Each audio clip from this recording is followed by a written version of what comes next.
Sahabat keren, ayo dibantu untuk di-subscribe, like, and share ya. Terima kasih. Baik, bismillahirrahmanirrahim. Assalamualaikum warahmatullahi wabarakatuh. Waalaikumsalam warahmatullahi wabarakatuh. Innal hamdalillah wa syukurillah wa la haula wa la quwata illa billah amma ba'du. Alhamdulillah, puji syukur kita panjatkan Allah Subhanahu wa taala. Di pagi subuh hari ini kita diberikan begitu banyak nikmat oleh Allah Subhanahu wa taala. Terutama nikmat iman, nikmat Islam dan juga nikmat sehat wal afiat, sehingga kita dapat melaksanakan segala aktivitas kita baik berhubungan dengan Allah Subhanahu wa taala maupun berhubungan dengan manusia, dan mudah-mudahan segala aktivitas kita bernilai ibadah dan mudah-mudahan dibalas dengan pahala yang besar ya Allah Subhanahu wa taala. Salawat dan salam semoga tercurah pada uswah kita, suri tauladan kita, contoh baik di muka bumi ini, yaitu Nabi besar Muhammad Sallallahu Alaihi Allah. Wasallam, keluarga dan para sahabatnya dan orang-orang yang istiqomah mengikuti sejak akhir zaman, dan mudah-mudahan kita mendapatkan syafaatnya yaumil qiyamah. Amin amin ya rabbal alamin. Baik hadirin yang dimuliakan oleh Allah Subhanahu wa taala, di pagi yang mulia ini insyaallah alhamdulillah IKD Tangerang Selatan mengadakan kajian online. Alhamdulillah hadir tengah-tengah kita pemateri kita yang akan berikan tausiah kepada kita semua insyaallah Al-Mukarram Kiai Haji Bukhari Yusuf LCMA. Alhamdulillah beliau sudah berada tengah-tengah kita, dan juga alhamdulillah hadir Ketua IKD Tangerang Selatan Ustadz Komarudin Akhyas, dan juga mungkin hadir di tengah-tengah kita beberapa ormas dan sebagainya.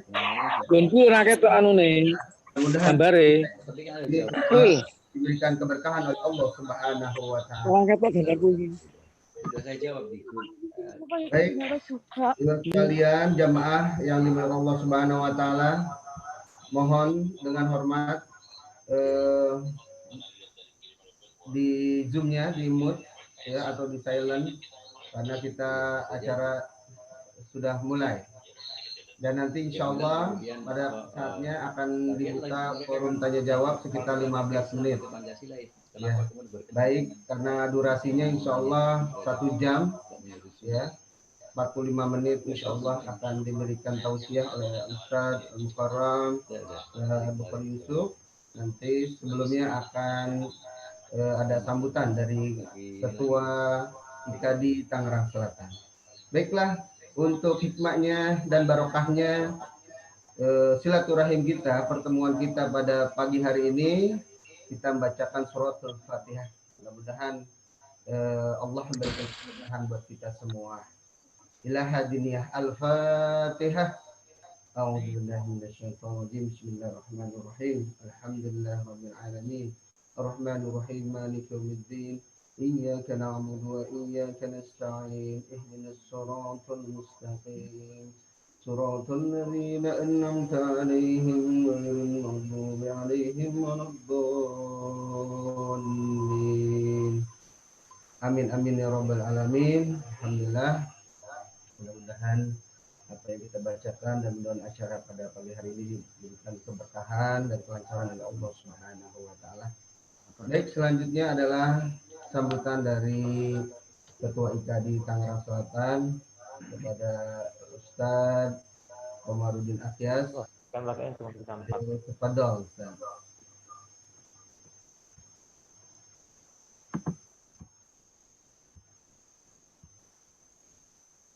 Bismillahirrahmanirrahim. Assalamualaikum warahmatullahi wabarakatuh. Alhamdulillah. Alhamdulillahilladzi alafa baina qulubina fa asbahna bi ni'matihi ikhwana. Asyhadu an la ilaha illallah wa asyhadu anna Muhammadan abduhu wa rasuluh. Allahumma shalli ala sayyidina Muhammadin wa ala alihi wa sahbihi ajmain, amma ba'du. Yang sama-sama kita hormati Al-Mukarram Kiai Haji Yusuf Bukhari LCMA, pada para asatid, para tokoh masyarakat yang sama-sama kita hormati pula. Alhamdulillah dengan memanjatkan puji syukur kepada Allah Subhanahu wa taala, pagi hari ini Allah izinkan kita dan mudah-mudahan Allah ridhoi kita menyelenggarakan kajian terkait dengan RUU HIP, RUU HIP yang ini merupakan nanti kita mohon kepada pembicara kiai kita untuk bagaimana rentetan sejarah dan sampai pada akhirnya kemudian kita di era kita ini mengalami ujian yang luar biasa. Ika di Tangerang Selatan, alhamdulillah ini salah satu bagian dari rangkaian upaya ataupun mujahadah kita dalam mengawal Pancasila, mengawal keutuhan NKRI. Sekarang ini kami juga sedang mempersiapkan, kemarin sudah mengumpulkan tokoh-tokoh ormas-ormas Islam maupun ormas kebangsaan, ormas nasional, dan besok hari Senin kami diterima oleh DPRD Kota Tangerang Selatan, dan kemudian berikutnya kami akan memanggil anggota DPR RI Dapil Tangerang Raya. Mereka yang kami panggil untuk meminta komitmen mereka. Dan ini adalah mudah-mudahan menjadi bagian dari kiprah kami IKADI Tangerang Selatan untuk Indonesia, untuk umat.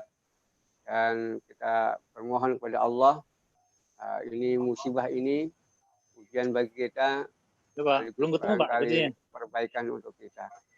Jadi kita berharap musibah ini pada akhirnya kemudian membawa berkah, insya Allah.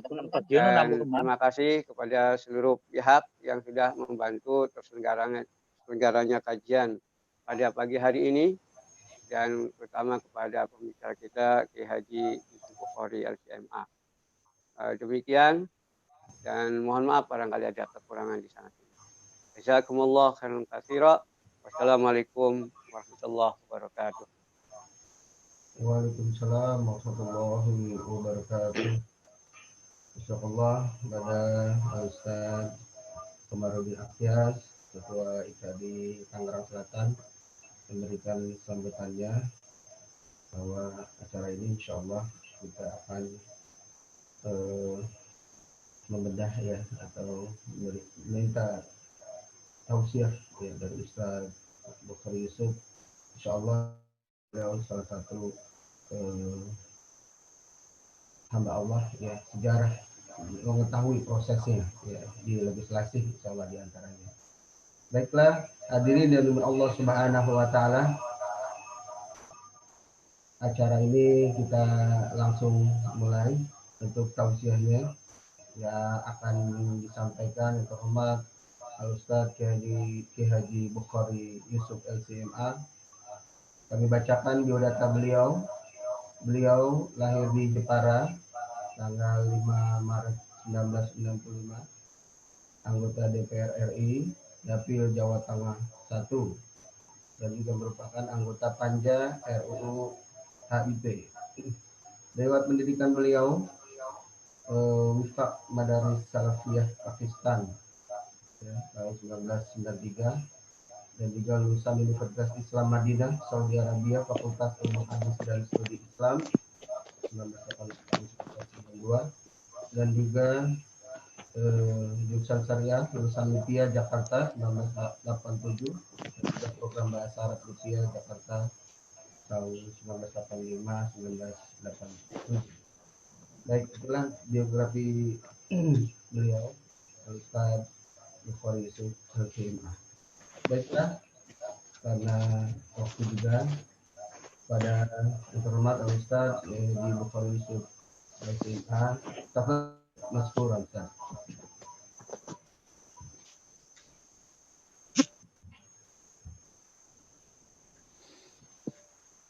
Bapak Ibu sekalian, para asatidz dan ustadzat, Assalamualaikum warahmatullahi wabarakatuh. Alhamdulillahilladzi wa kafa wassalatu wassalamu ala habibina al-mustafa wa ala alihi wa ashabihi min ahli sidqi wal wafa. Amma ba'd, para ikhwah dan ustadz asatidzah sekalian yang saya hormati, khususnya yang bergabung di dalam IKADI Tangerang Selatan. Pertama-tama, marilah kita sama-sama memanjatkan rasa syukur, puji dan puja kepada Allah Rabbul Alamin yang telah melimpahkan hingga pagi hari ini kita dimudahkan untuk bisa bersilaturahim meskipun hanya melalui virtual, tetapi ini jauh lebih baik ketimbang tidak ada satu silaturahim. Salawat dan salam mudah-mudahan tetap tercurah kepada guru besar kita, Nabi Agung, Nabi besar Muhammad sallallahu alaihi wasallam, dan juga kepada seluruh sahabat, kerabat, serta pengikut setianya hingga akhir zaman. Bapak Ibu, pertama saya menyampaikan terima kasih atas undangan ini, walaupun mendadak, tapi karena kebetulan pagi ini saya ada pengajian itu nanti pukul 6 sebenarnya, agak sedikit mundur saya. Maka saya pikir tidak ada kajian rutin saya, TRP saya, ternyata ada TRP saya nanti pukul 6, mungkin saya bisa masuk sampai 6.30 lah gitu. Mudah-mudahan waktu kita bisa kita manfaatkan sebaik-baiknya. Dan kemudian saya juga berterima kasih kepada panitia yang sudah memberikan kesempatan saya untuk bisa bersilaturahim dengan para ustadz dan ustadzah sekalian di Tangerang Selatan. Mudah-mudahan ini bukan merupakan perjumpaan yang pertama, tetapi ini merupakan awal daripada perjumpaan yang terus akan berlanjut dalam perjumpaan yang lebih baik di waktu-waktu yang akan datang. Sebenarnya ketika bicara tentang rancangan undang-undang haluan ideologi Pancasila, ini kalau dari fraksi kami, fraksi Partai Keadilan Sejahtera, itu anggotanya ada 3. Yang pertama itu Pak Muzamil Yusuf, yang kedua itu adalah Pak Mulyanto. Nah, kebetulan Pak Mulyanto kan mestinya beliau ada Dapil Tangerang, harusnya beliau yang lebih berhak untuk menyampaikan, dan yang ketiga adalah saya sendiri. Bapak Ibu sekalian, saya ingin bicarain dalam skala dua hal. Yang pertama secara prosedur teknis dan yang kedua secara konten. Secara prosedur teknis bahwa suatu undang-undang itu bisa menjadi undang-undang, suatu rancangan itu bisa menjadi undang-undang, itu melalui 2 jalur. Yang pertama awal-awalnya diusulkan oleh pemerintah atau diusulkan oleh DPR. Nah, kalau diusulkan oleh DPR, itu kanalnya ada 3. Bisa diusulkan melalui kanal pertama, yaitu komisi-komisi yang merupakan alat kelengkapan Dewan. Yang kedua juga diusulkan oleh Badan Legislasi, ya kelengkapan Dewan juga. Dan yang ketiga diusulkan oleh anggota. Artinya anggota DPR yang sejumlah 575 orang itu punya hak konstitusional untuk mengajukan suatu rancangan undang-undang. Nah, setelah rancangan undang-undang itu diajukan oleh 3 kanal tersebut, tetapi untuk usulan inisiatornya itu boleh saja dari masyarakat, boleh dari fraksi, boleh dari ormas, boleh dari IKADI, maupun dari yang lain-lainnya. Semuanya boleh mengusulkan untuk usulan-usulan. Tetapi nanti di dalam dokumen resminya, maka dari berbagai masukan-masukan itu semuanya, itu kanalnya ada 3 tadi itu. Bisa saja disebut sebagai usulan komisi, atau usulan badan legislasi, atau usulan anggota. Itu. Nah, setelah menjadi usulan, maka dibahas, maka kemudian ketika usulan itu berasal dari badan legislasi kemudian membuat panja, panitia kerja. Nah, panitia kerja itulah yang nanti akan merancang untuk membuat draft daripada RU. Nah, setelah draft daripada RUU itu kemudian sudah disepakati di tingkat Panja dan kemudian disepakati di tingkat Badan Legislasi, baru diusulkan ke paripurna. Nah, ketika sudah di paripurna, disitulah letak putusan apakah RUU itu akan menjadi usulan resmi dari DPR ataukah tidak. Itu intinya di paripurna nanti. Nah, saudara sekalian, berkenaan dengan RUU HIP, perlu saya jelaskan. Proses RUU HIP ini awalnya memang diinisiasi oleh salah satu anggota DPR. Dan kemudian secara resminya itu bukan merupakan melalui jalur anggota, tetapi melalui jalur badan legislasi. Karena kebetulan anggota yang menginisiasi tersebut memang salah satu pimpinan di badan legislasi DPR RI. Sehingga peluang untuk kemudian memasukkan ke dalam itu adalah bagian dari usulan badan legislasi itu menjadi lebih besar. Walaupun anggota sah-sah saja untuk mengusulkan bahwa RUU Fulan misalnya menjadi usulan dari badan legislasi. Tetapi kalau yang mengusulkan pimpinan tentu peluangnya jauh lebih besar. Nah, setelah diusulkan, setelah menjadi badan legislasi kemudian dia membuat panja, panitia kerja. Nah, panitia kerja ini terdiri dari seluruh fraksi-fraksi, termasuk di dalamnya ada fraksi Partai Keadilan Sejahtera yang terdiri dari 3 orang yang saya sebutkan di awal tadi. Nah, kemudian kita bahaslah RUU rancangan itu. Bahas bersama-sama semua rancangan. Catatannya semua pembahasan itu memang terjadi secara virtual karena kondisi COVID-19. Sehingga dari awal sampai akhir kecuali paripurna itu kita semua bahas jangan secara virtual. Kecuali paripurna, maka ketika dibahas di waktu paripurna itu dibahas sebagian anggota, sebagian kecil ya masing-masing fraksi hanya mengutuskan 1 orang untuk hadir secara fisik dan kemudian yang lainnya melalui virtual melalui forum paripurna DPR RI. Nah, sebenarnya saudara sekalian itulah kira-kira proses daripada RUU HIP. Nah, pertanyaannya proses RUU HIP ini sekarang ada di mana? Karena RUU HIP itu sudah dibahas di tingkat balik, di tingkat panja, dan kemudian dinyatakan selesai. Kemudian di tingkat badan legislasi, kemudian dinyatakan selesai.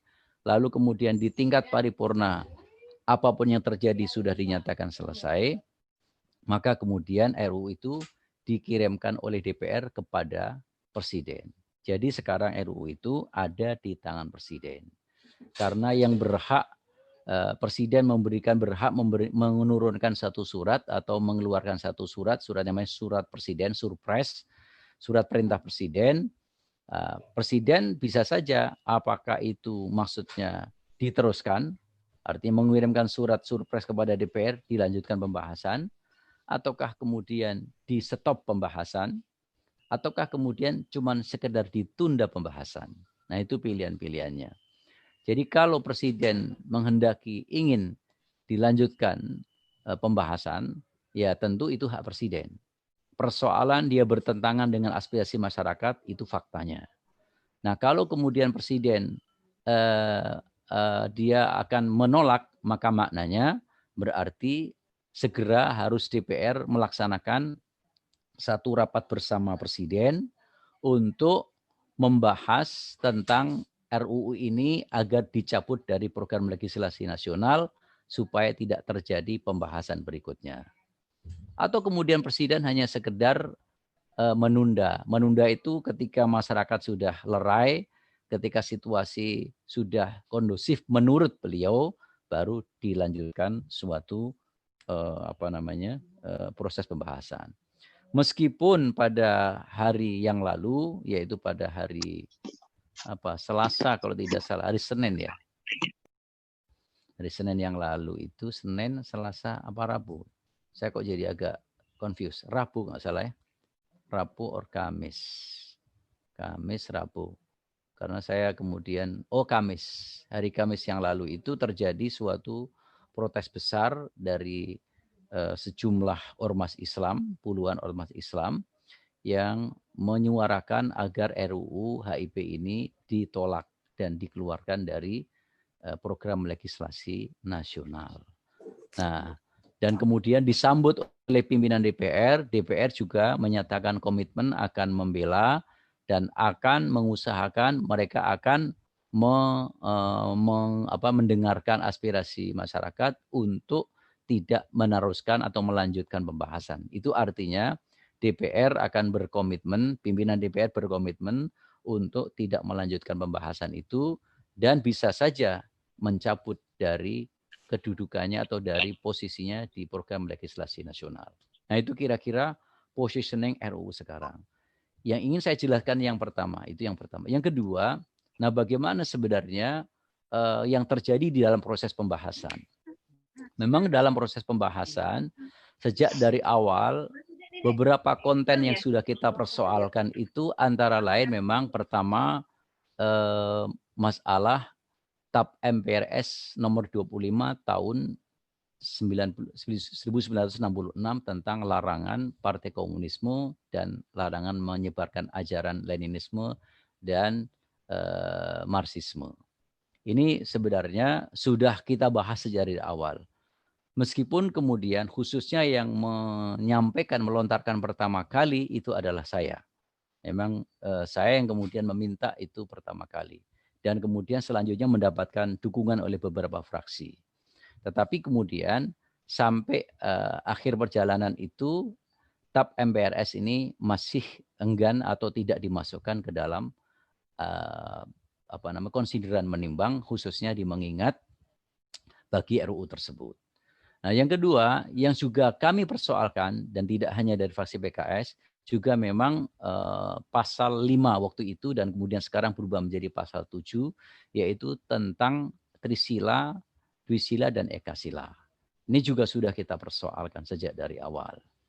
Dan masih banyak lain yang kemudian kita persoalkan terkait dengan masalah RUU ini.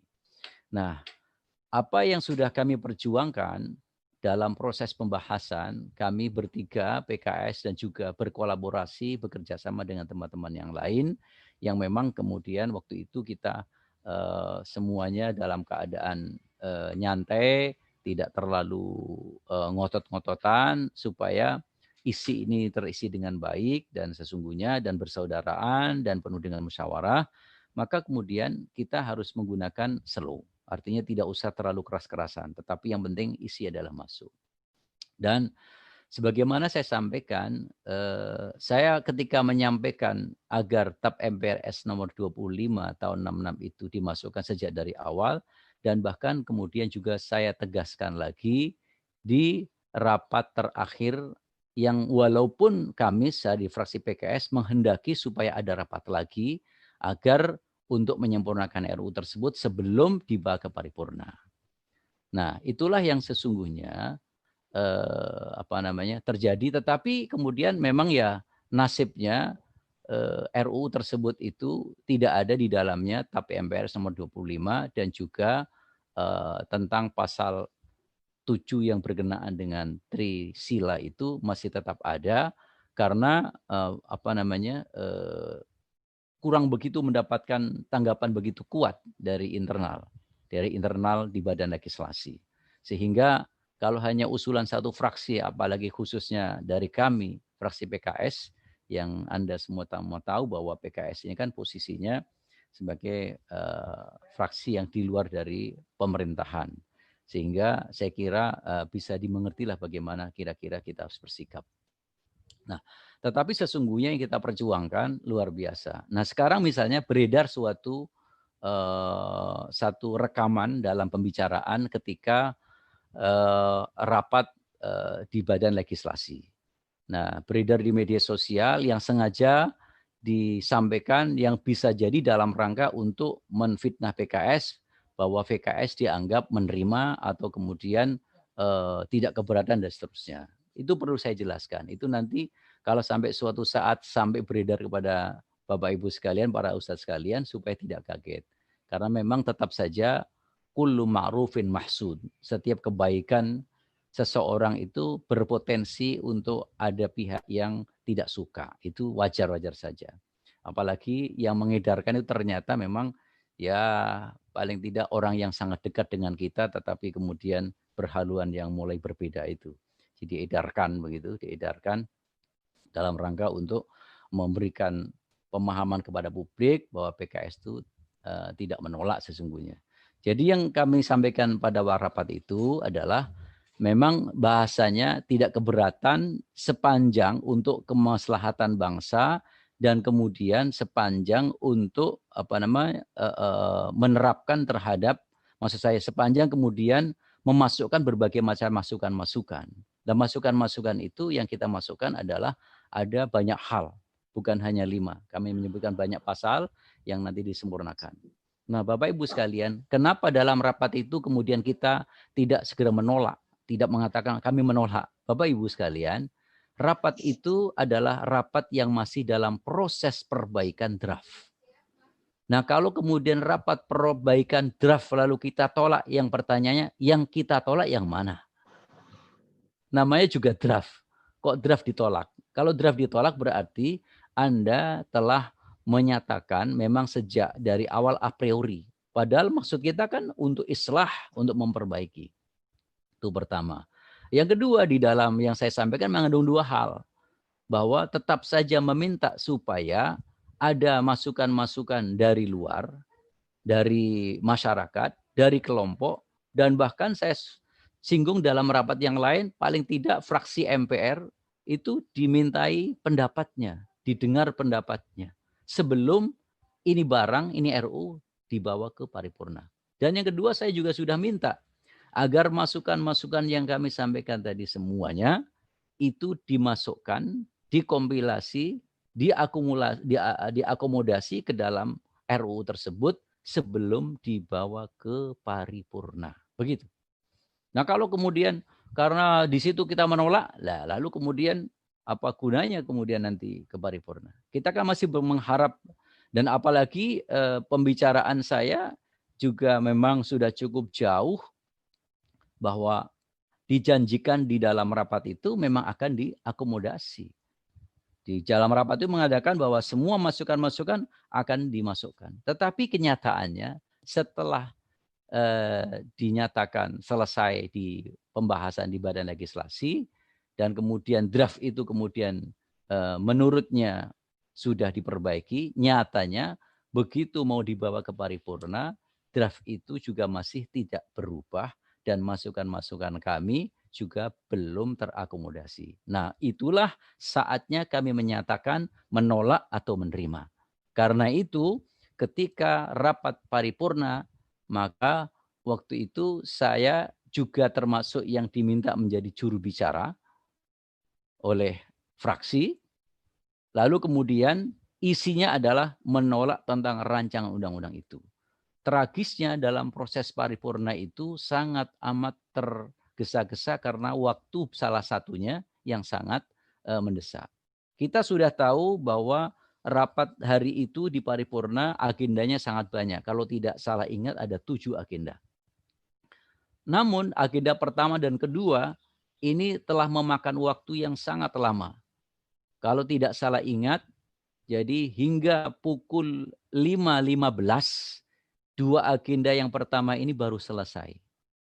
Dan ketika masuk ke pengesahan RUU, waktu itu ada beberapa RUU. Pertama, RUU yaitu pengesahan tentang masalah Perpu untuk menjadi undang-undang. Perpu nomor 1 tahun 2020 itu kemudian disahkan terkait dengan masalah COVID dan seterusnya itu. Kemudian yang kedua, RUU tentang perubahan tentang RUU tentang perubahan RUU Migas, Undang-Undang Migas maksud saya. Kemudian yang ketiga itu adalah RUU HIP. Nah, HIP mendapatkan jatah yang paling terakhir. Kalau tidak salah itu jam 6 kurang 20 menit antara itu. Kalau tidak salah, kurang 20 menit. Dan sementara masih ada agenda lagi, yaitu agenda terkait dengan pidato Ketua DPR di penutupan masa sidang DPR pada waktu itu. Dan kemudian kita tahu maghrib pada waktu itu karena bulan Ramadan, maka itu adalah pukul 6 kurang 10 sudah maghrib. Nah akhirnya kemudian dengan sepihak pimpinan menyatakan bahwa untuk pandangan fraksi disampaikan secara tertulis. Saya pun protes. Kenapa tertulis? Karena ini adalah merupakan suatu puncak pengambilan keputusan. Kalau di badan legislasi itu kan hanya kemudian terkait dengan masih perbaikan-perbaikan. Apalagi draft yang disampaikan di dalam rapat badan legislasi itu masih menjanjikan ingin memperbaiki. Pertanyaannya yang sudah diperbaiki yang mana kita tidak tahu. Dan bagaimana cara memperbaikannya? Karena memperbaikinya tidak melibatkan anggota lagi. Disitulah kita perlu ada satu jeda untuk melihat kembali. Setelah kita periksa ternyata tidak, maka kemudian di situ kita tolak. Nah, lagi-lagi bahwa saat paripurna, saat HIP itu kemudian, saat di paripurna itu pengesahan HIP, cukup hanya kemudian ketua secara sepihak bahwa diserahkan secara tertulis, lalu diketok, lalu masing-masing fraksi menyampaikan. Tetapi saat diketok bahwa diserahkan tertulis, saya telah mengangkat tangan. Kenapa? Karena mix di depan kami, walaupun sudah pakai kartu khusus, tetapi tidak dihidupkan oleh host yang ada di DPR RI. Artinya tidak bisa bicara. Saya angkat tangan pun tidak digubris. Saya menyampaikan suara pun, Bu, mohon sebentar pun tidak digubris. Akhirnya kemudian semua fraksi menyampaikan tertulis, dan saya mengambil posisi paling terakhir. Ketika saya menyampaikan posisi terakhir, saya nyatakan dengan suara lantang, artinya suara tanpa mic di depan pimpinan, saya sampaikan, Bapak Ibu sekalian, fraksi PKS berbeda karena PKS menolak RUU ini karena salah satunya tidak memasukkan terhadap TAP MPRS nomor 25 tahun 66. Karena kami menganggap itu merupakan proteksi terhadap Pancasila agar tidak terselewengkan sebagaimana masa-masa yang lalu. Nah, setelah itu kemudian selesailah sudah. Nah, setelah selesai sudah, maka beberapa hari berikutnya antara 3 sampai 1 pekan, maka draft itu beredar di tengah-tengah publik sampai kepada ormas, sampai kepada akhirnya kemudian menjadi tanggapan yang beragam sebagaimana yang Bapak Ibu sekalian lihat saat ini. Nah, saudara sekalian, itulah kira-kira proses perjuangan RUU HIP. Dan kenapa kemudian kalau HIP itu para ormas-ormas Islam itu menolak untuk kemudian tidak dibahas kembali, saya kira itu merupakan hak daripada masing-masing ormas untuk bisa memandang, memahami dan mengkritisi, dan kami sebagai wakil tentu akan mendengarkan terhadap masukan-masukan ormas tersebut dan akan berusaha maksimal mungkin untuk mengawalnya. Demikian, mudah-mudahan penjelasan kami bisa dimengerti dan bisa kita diskusikan untuk lebih mempertajam ketika ada hal-hal yang kurang tepat atau hal-hal yang perlu diklarifikasi. Demikian, wallahu a'lam bishawab. Billahi taufiq wal hidayah. Wassalamualaikum warahmatullahi wabarakatuh.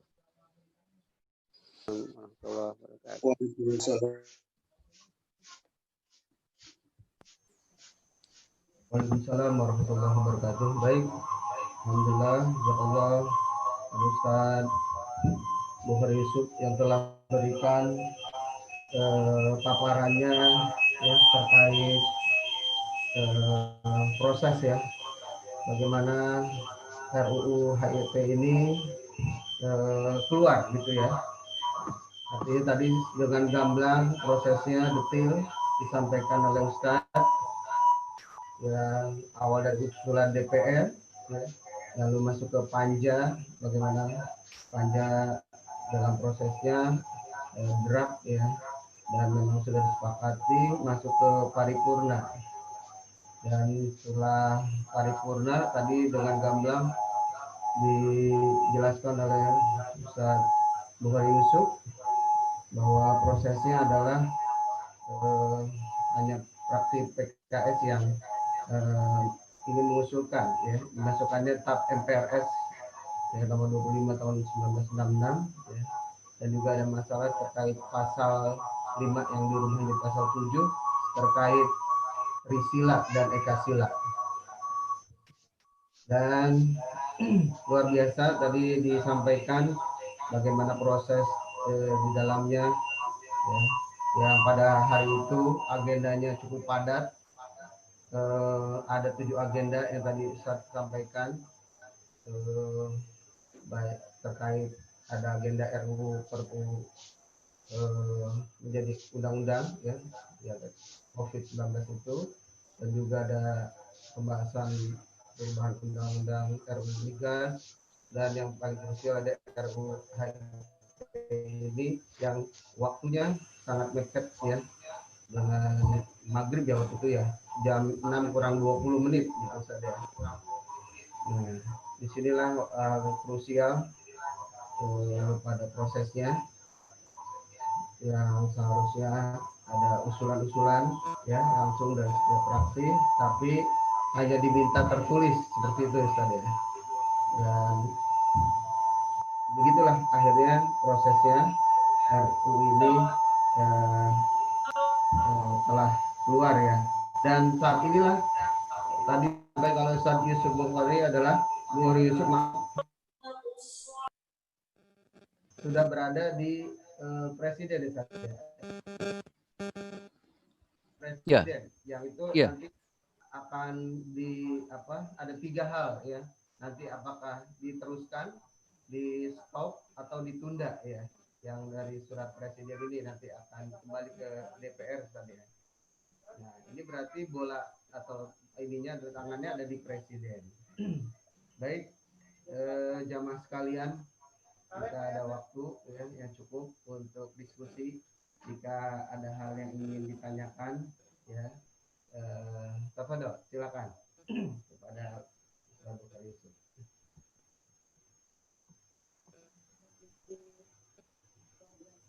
Halo. Waalaikumsalam warahmatullahi wabarakatuh. Ya, silakan Ustaz Heriawan. Silakan langsung saja, Ustaz. Ya, assalamualaikum warahmatullahi wabarakatuh. Waalaikumsalam. Ustaz, singkat saja mungkin, melihat fenomena di masyarakat kita sudah sangat kritis sekali terkait dengan RUU HIP ini, dan sikap PKS sudah sangat mendapatkan apresiasi dari masyarakat secara umum. Nah, kemudian mungkin sekarang di masyarakat ini sedang memanfaatkan dalam rangka untuk menyadarkan kepada masyarakat umum siapa dalang gitu ya, di balik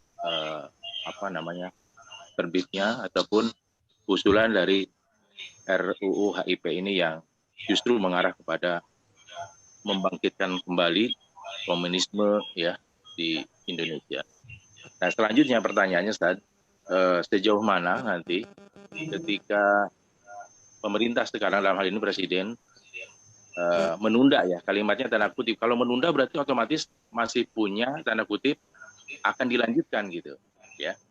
Bagaimana sikap PKS supaya tuntutan masyarakat ini bukan menunda tapi justru betul-betul menolak, menghentikan, tidak melanjutkan. Itu yang pertama. Yang kedua, Ustaz, apakah bisa gitu ya,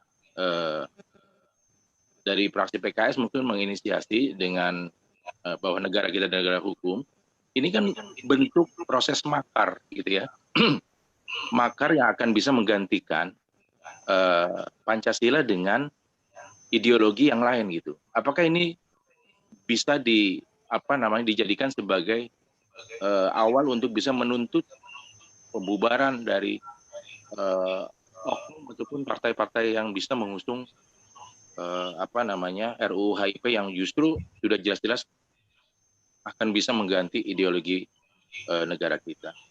Demikian Ustaz, mungkin ini harapan dari masyarakat sampai ke sana gitu. Wallahu a'lam bishawab. Terima kasih. Assalamualaikum warahmatullahi wabarakatuh. Waalaikumsalam warahmatullahi wabarakatuh. Langsung saja mungkin Ustaz ya. Ya, langsung saya jawab ya. Ya, jadi pertama gini ya. Pada dasarnya kan setiap warga negara, setiap komunitas, setiap kelompok itu berhak untuk mengusulkan. Itu siapapun sebenarnya. Baik partai politik maupun non-partai politik. Hanya tadi saya jelaskan, hanya kemudian secara formalnya yang tercatat secara resmi di dalam dokumen nanti, itu hanya ada, kalau dari DPR, kalau RUU itu dari jalur DPR, hanya ada 3 kanal. Kanal dari Badan Legislasi, atau kanal melalui komisi, atau kanal melalui anggota. Masing-masing fraksi pasti mengusulkan, masing-masing. Jadi RUU yang itu secara resmi dia usulkan oleh komisi, diusulkan oleh anggota, diusulkan oleh balik, itu semuanya pasti adalah ada kontribusi masing-masing fraksi. Masing-masing fraksi. Dan memang RUU HIP ini kan memang dari sejak awal yang mengusulkan dan fraksi PDIP, gitu kan, yang melalui anggotanya di dalamnya. Jadi saya kira itu memang semua orang berhak untuk mengusulkan. Nah, karena itu sebenarnya pembahasan itulah yang penting pertama kali untuk kemudian bisa memperbaiki terhadap usulan RUU yang kemudian disampaikan. Yang terpenting adalah isinya gitu. Kalau siapapun yang mengusulkan, saya kira sah-sah saja siapapun. Nah, kalau masyarakat memiliki pandangan yang seperti antum sebutkan tadi, saya kira memang itu hak masyarakat ya. Silakan dikaji dari sisi hukumnya, karena tentunya saya tidak bisa memberikan satu opini terkait dengan masalah legal standing dalam konteks ini, karena saya sedang berbicara sebagai pelaku, sebab supaya tidak terlalu subjektif gitu. Tapi masyarakat punya hak, punya kewenangan untuk mengkaji lebih jauh, lebih dalam. Nah, kira-kira seperti apa konsekuensi-konsekuensi yang kemudian secara hukum dilakukan. Nah, tugas kami adalah mengawal secara politik. Mengawal secara politik itu adalah tugas daripada partai-partai politik yang ada.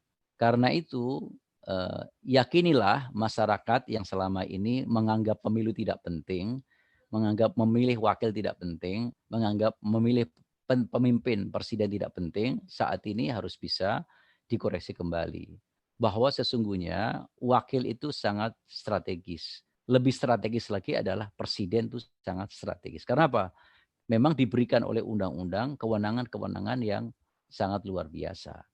Presiden dalam kaitannya situasi seperti ini di RUU HIP, dia punya hak menolak atau kemudian meneruskan. Jadi menolak itu dalam bentuknya, kalau kemudian menunda ini kan sebenarnya hanya sekedar menunggu waktu. Nah, sebagaimana misalnya kemarin tentang perubahan atau Perpu Undang-Undang KPK. Walaupun sudah di demo sekian banyak dan sekian banyak yang menjadi korban, tapi ternyata juga tidak ada perubahan kan terhadap Perpu KPK, tetap berjalan. Kenapa? Karena memang undang-undang memberikan kewenangan kepada presiden, kepada pemimpin untuk melakukan itu. Sehingga disinilah pentingnya kita memilih pemimpin itu harus ekstra hati-hati. Jadi tidak cukup hanya sentimen atau berita atau apa. Harus tahu betul siapa sih sesungguhnya orang itu. Dan tidak cukup hanya sesungguhnya orang itu. Kenapa? Karena di Indonesia ini partai politik itu merupakan backbone demokrasi, tulang punggung demokrasi. Karena itu kalau silakan baca di Undang-Undang Dasar, maka peran partai politik itu luar biasa. Contoh misalnya di dalam Undang-Undang Dasar, bahwa peserta pemilu itu adalah partai politik, ya kan? Lalu kemudian yang mengajukan calon presiden dan calon wakil presiden siapa? Partai politik.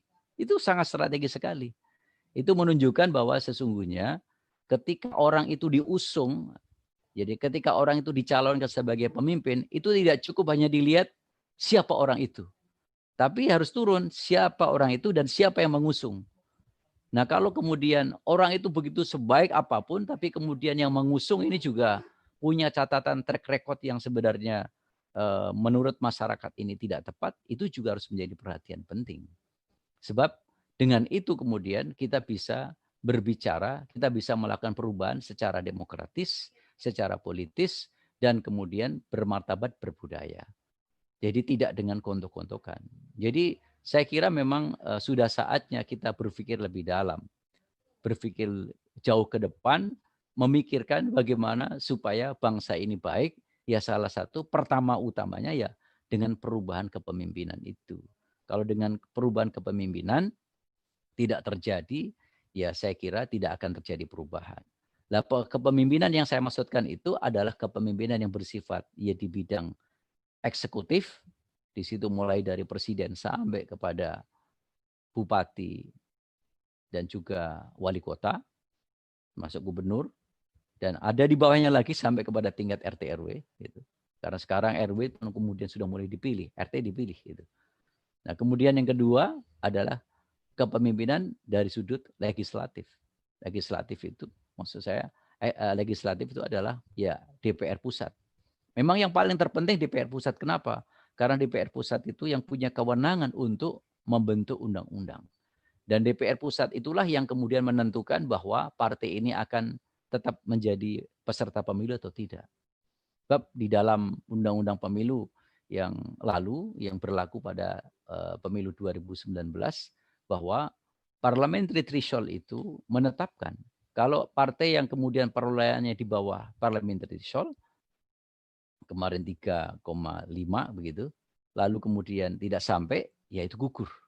Nah, disinilah kita mesti harus tahu alur permainan ini. Tidak hanya sekedar tahu secara keilmuan, tetapi harus sadar. Sehingga kesadaran itu membangkitkan sebuah satu gerakan dan komitmen. Nah, saudara sekalian, Bapak Ibu sekalian, nah inilah strategisnya posisi partai politik. Jadi kira-kira kalau mau ditanya, dari mana kita memulai perubahan bagi negeri ini? Ya, ini satu dari partai politik. Partai politiknya itu baik, maka sesungguhnya kesananya itu relatif akan baik. Kenapa?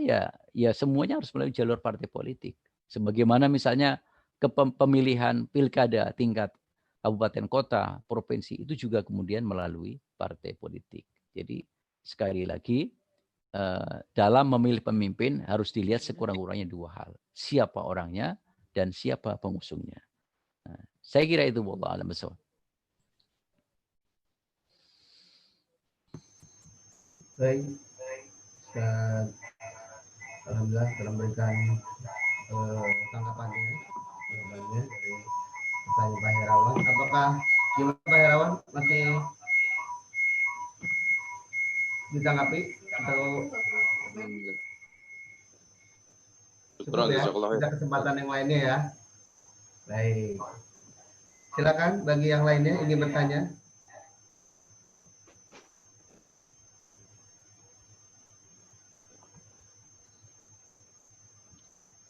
Anak-anak udah pada siap belum? Silakan. Ada banyak di sini para asatidz.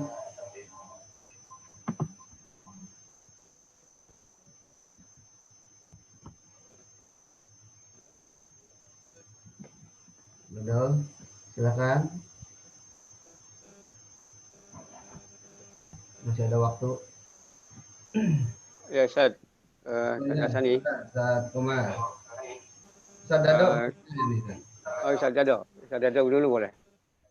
Ustaz Dado dulu ya. Silakan. Pada.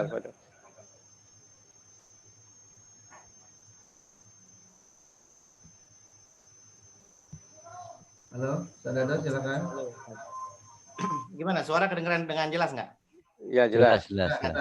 Ya, Ustaz, mayoritas dari kita atau juga mungkin banyak masyarakat saat ini kan tidak membaca secara keseluruhan draft atau rancangan undang-undang HIP ini, Ustaz. Jadi kalau seandainya pasal-pasal yang kontroversial itu dihilangkan atau diturunkan atau berhasil untuk tidak termaktub dalam RUU HIP karena perjuangan umat demo di sana sini, apakah masih ada kebaikan atau hal-hal positif lain dalam RUU ini, Ustaz?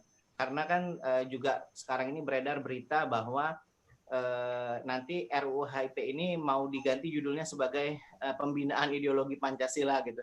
Seolah-olah menjadi suatu paket kebaikan baru seandainya ini tetap bisa diperjuangkan, disahkan menjadi undang-undang tanpa pasal-pasal kontroversial termasuk Trisila dan Ekasila itu, Ustaz.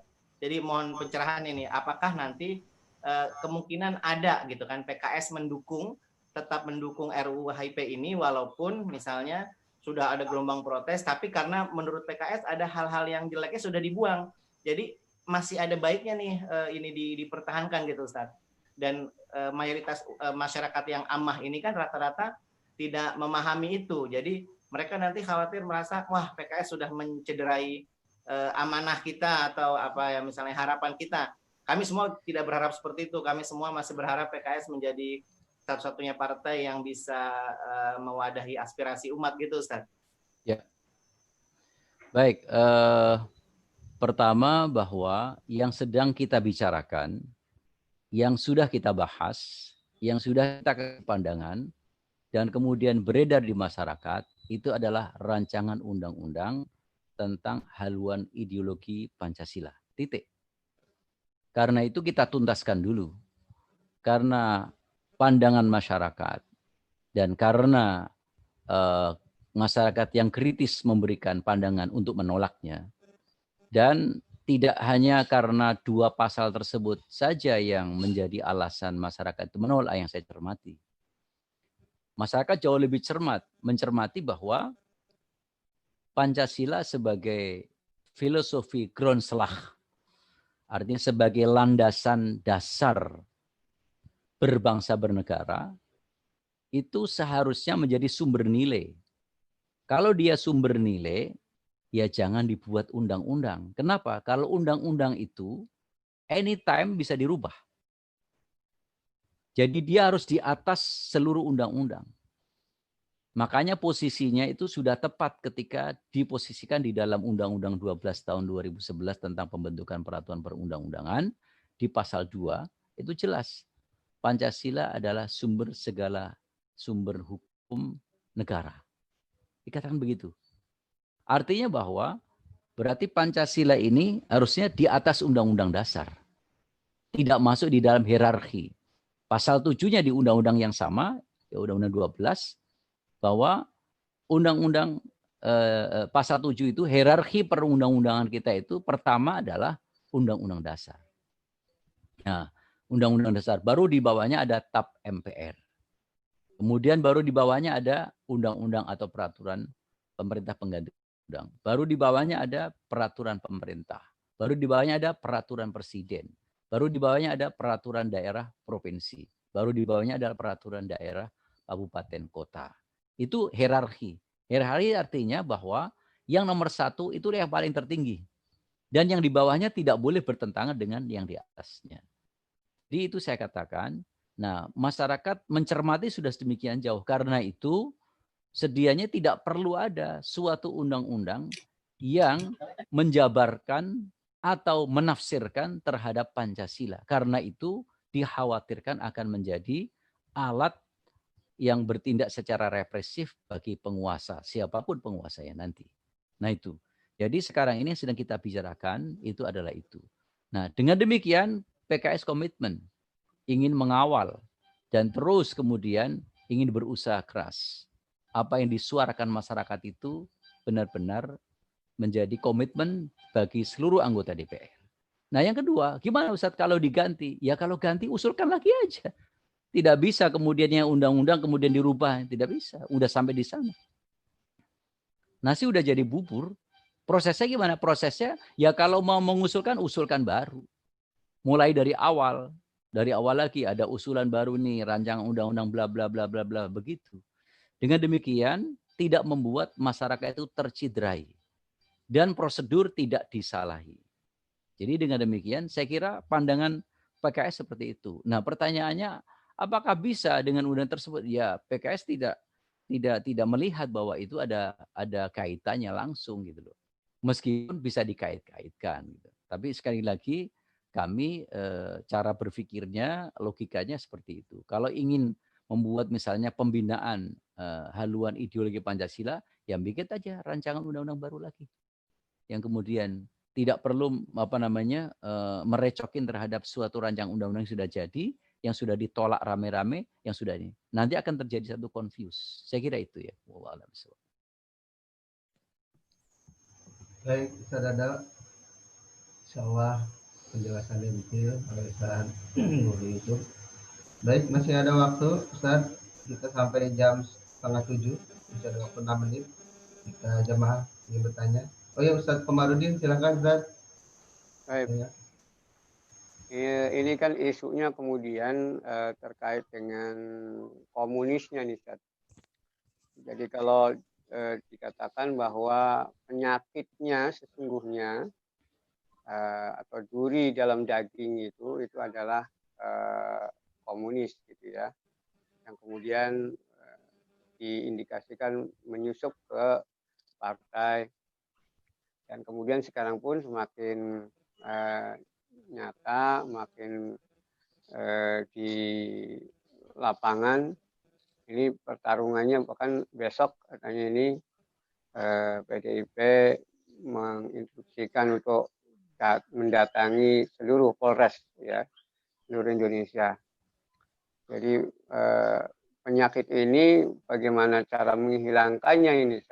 Kayaknya kok kalau kemudian dikatakanlah ini RUU HIP itu digagalkan atau ditolak ya, sudah digagalkan, tetapi karena memang penyakitnya masih ada, ibarat tumor ya akan tumbuh lagi gitu ya.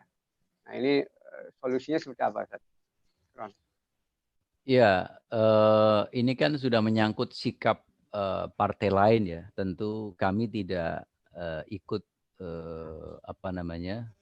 tidak punya kewenangan untuk masuk ke dalam kewenangan partai lain, dan juga tidak punya hak untuk menafsirkan karena itu adalah sikap yang diambil oleh partai. Nah, tetapi saya yakin partai PDIP tentu akan tetap menggunakan akal sehat dan tentu akan merawat kebangsaan ini, sebab alangkah ruginya kalau kemudian negeri yang sudah dirajut sekian puluh tahun dan kebangsaan yang sudah diurai sedemikian rupa, dijaga, kerukunan kebinekaan sudah dijaga, tiba-tiba hanya satu persoalan yang masih bisa diselesaikan melalui kepala dingin, lalu kemudian harus diselesaikan dengan cara yang lain. Saya kira itu pasti PDIP akan mengambil langkah-langkah yang lebih arif dan tentu dia akan memikirkan terhadap ekses terhadap bangsa dan negara ini. Dan tidak akan gegabah dia mengambil satu langkah-langkah yang sifatnya destruktif atau apa-apa. Karena apalagi PDIP sebagai partai penguasa, semua langkah-langkahnya ini dinilai oleh publik. Dan kalau kemudian publik ini terciderai, ya tentunya itu akan kembali kepada yang bersangkutan sendiri. Jadi saya kira sih seperti itu. Nah, bagi masyarakat menurut saya juga tidak boleh mudah terpancing ya. Nggak boleh mudah terpancing, karena ini kan wilayahnya masih dalam konteks wilayah politik. Karena ini wilayah politik, ya kita selesaikan wilayah politik dulu. Tidak diselesaikan di tingkat lapangan dengan cara yang sifatnya di luar daripada koridor berbangsa bernegara. Koridor utama berbangsa bernegara itu kan menyelesaikannya pertama-tama dilakukan dengan musyawarah mufakat. Dan itulah jati diri dari bangsa Indonesia. Kita bisa menerima perbedaan dan kita bisa hidup dengan warna-warni perbedaan. Kalau kemudian kita tidak bisa hidup dengan perbedaan dan dengan warna-warni perbedaan, sepanjang menghargai kebaikan, menghormati keluhuran, menghormati nilai-nilai yang bersifat transenden yang bersumber dari agama, saya kira kita punya kewajiban untuk menjaga dan merawat persaudaraan ini. Saya kira itu. Wallahu a'lam bishawab.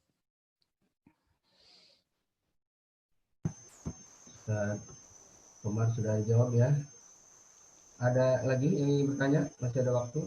Silakan. Izin Pak Hasani. Oh ya, silakan. Siapa nih? Pak Ari ya? Pak Wijaya, silakan Pak Ari. Iya Pak. Ya, Assalamualaikum warahmatullahi wabarakatuh. Terima kasih Pak Hasani. Pak Bukhari Yusuf, terima kasih pencerahannya. Kami jadi bisa tahu secara detail seperti apa perjuangan Bapak-Bapak di sana. Semoga selalu sehat, Pak. Amin, amin. Nah, ini kan begini, Pak Bukhari Yusuf yang saya hormati, bahwa di masyarakat pun sudah ada opini jika menolak RUU HIP itu anti Pancasila. Nah, ini kan berat ya. Saya yakin mereka juga mungkin tidak tahu atau juga ada yang sengaja saya nggak ngerti. Tapi yang jelas ada seperti itu sehingga gesekannya juga kencang juga gitu. Nah, apa upaya-upaya bapak-bapak juga, ini mohon maaf nih bukan nambahin kerjaan nih Pak Bukhari, terhadap opini-opini yang seperti ini gitu, bahwa kalau menolak RUU HIP ini anti Pancasila. Padahal justru kita mereview bahwa meletakkan kembali Pancasila itu jangan dibahas di UU begitu kan, karena Pancasila ya menurut Pak Bukhari juga, dan kita pahami pelajaran PMP, kalau saya dulu masih PMP Pak Bukhari, Pancasila adalah sumber segala sumber hukum kan begitu. Begitu Pak Bukhari, terima kasih. Iya, ini yang bicara tadi yang mana yang nggak kelihatan. Baik, terima kasih ini Pak. Jadi ya tentu masing-masing berbicara pada koridornya ya. Kita DPR tentu ya juga harus melalui kewenangan-kewenangannya dan melalui ruang lingkup yang dia punya. Ya seperti sekarang ini adalah mensosialisasikan terhadap sesuatu yang positif. Walaupun kemudian saya menyampaikan tentang hiruk pikuk di dalamnya, tetap saja bahwa koridor kita ini berbangsa bernegara. Berselisih itu bisa diselesaikan. Saya kira kan itu. Ini menjadi sangat penting dan itu menjadi nilai. Tapi kemudian kalau opini menolak RUU HIP itu anti Pancasila, ya masalah itu malah justru malah sangat tidak sesuai dengan fakta ya.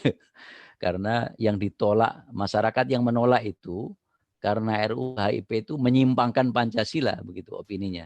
Nah, kalau kemudian ada opini bahwa menolak RUU HIP menolak Pancasila, yaitu sebenarnya ya malah tidak sesuai dengan fakta. Karena paling tidak tadi itu bahwa Pancasila yang sudah disepakati oleh the founding fathers kita, jadi yang berproses secara formalnya mulai tanggal 28, 29, tanggal 30 dan 1 Juni, dan kemudian rapat-rapatnya memang PPUPKI mulai tanggal 29, yang di situ ada 59 anggota semua berbicara, salah satunya ada Bung Karno sebagai pembicara yang paling terakhir pada tanggal 1 Juni.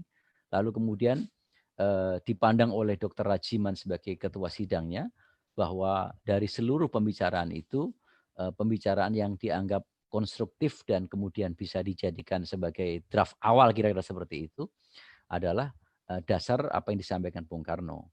Karena Bung Karno menyerap dari seluruh pembicaraan itu dan kemudian kira-kira merangkum. Lalu akhirnya dibuatlah Panitia 9 yang diketuai oleh Bung Karno itu sendiri.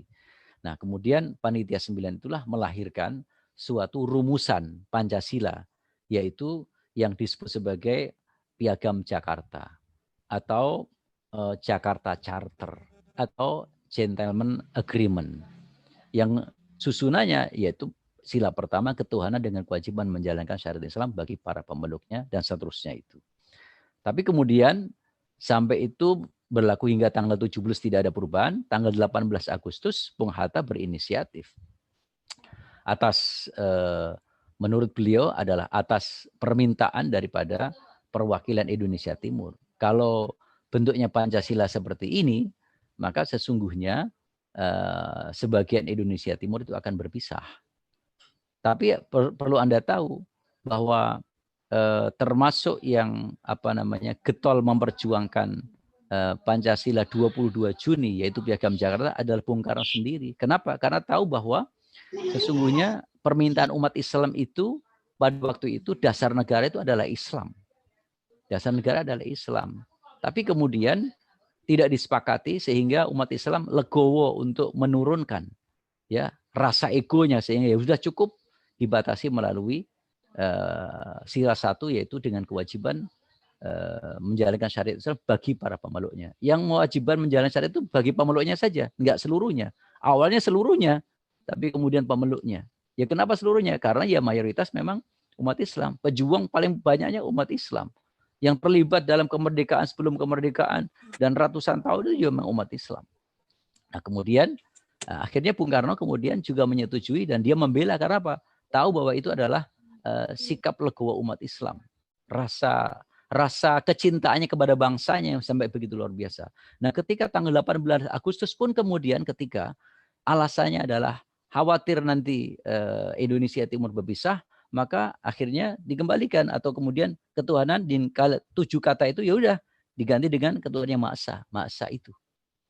Ya, artinya mahasiswa itu adalah ditegaskan kembali nanti ketika pada pada tanggal 5 Juli 1959 ketika Bung Karno itu mengeluarkan dekret akibat Badan Konstituan itu tidak berhasil menyusun suatu undang-undang dasar baru, dan selama lebih dari 7 bulan mereka pleno lebih daripada 3 kali itu deadlock, tidak menemukan. Akhirnya Soekarno juga menggunakan kewenangannya lagi untuk memaksakan dalam tanda petik.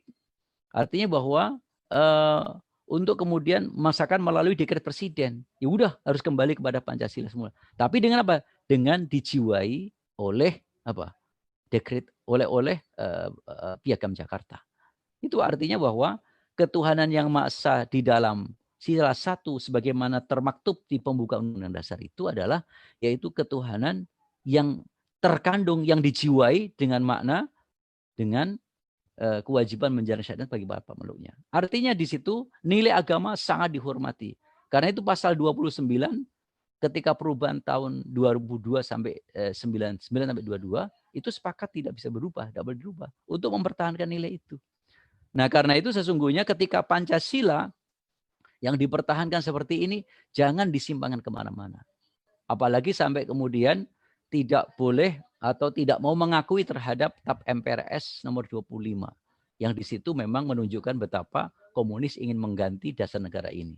Dan kemudian jangan sampai kemudian disimpangkan menjadi Trisila, karena itu hanya sebuah tawaran Bung Karno yang kemudian sebenarnya bukan menjadi putusan. Kenapa kemudian harus dilakukan ini? Itu. Nah, itulah sebenarnya yang diprotes oleh Majelis Ulama Indonesia, yang menjadi masukan dari PBNU dan Muhammadiyah. Itulah yang kemudian Pancasila yang seperti itu. Karena itu posisinya jangan diotak-atik dalam konteks undang-undang ini. Nah, oleh karena itu, kalau ada opini yang tadi sebaliknya, itu adalah menyalahi fakta sebenarnya menurut saya. Wallahu a'lam bishawab. Terima kasih, Pak Bukhari. Alhamdulillah.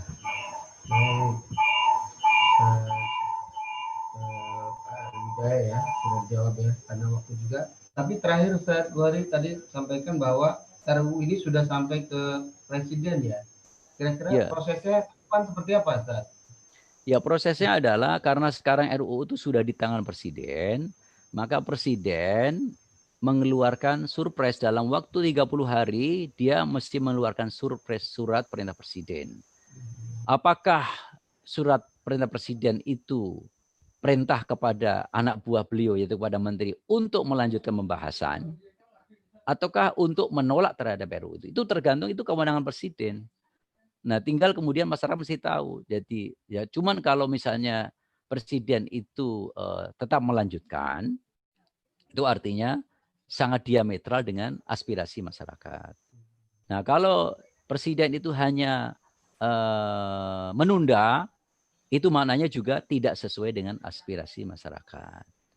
Maka sebenarnya kalau Presiden itu merasa bagian daripada rakyat dan menghendaki situasi ini menjadi lebih kondusif, ya menurut pandangan saya pribadi, ya Presiden sih sebaiknya mengeluarkan surpres yang untuk kemudian menolak pembahasan itu, dan agar dilakukan pencabutan dari daftar program legislasi nasional. Itu akan bisa membuat situasi menjadi lebih nyaman dan lebih aman.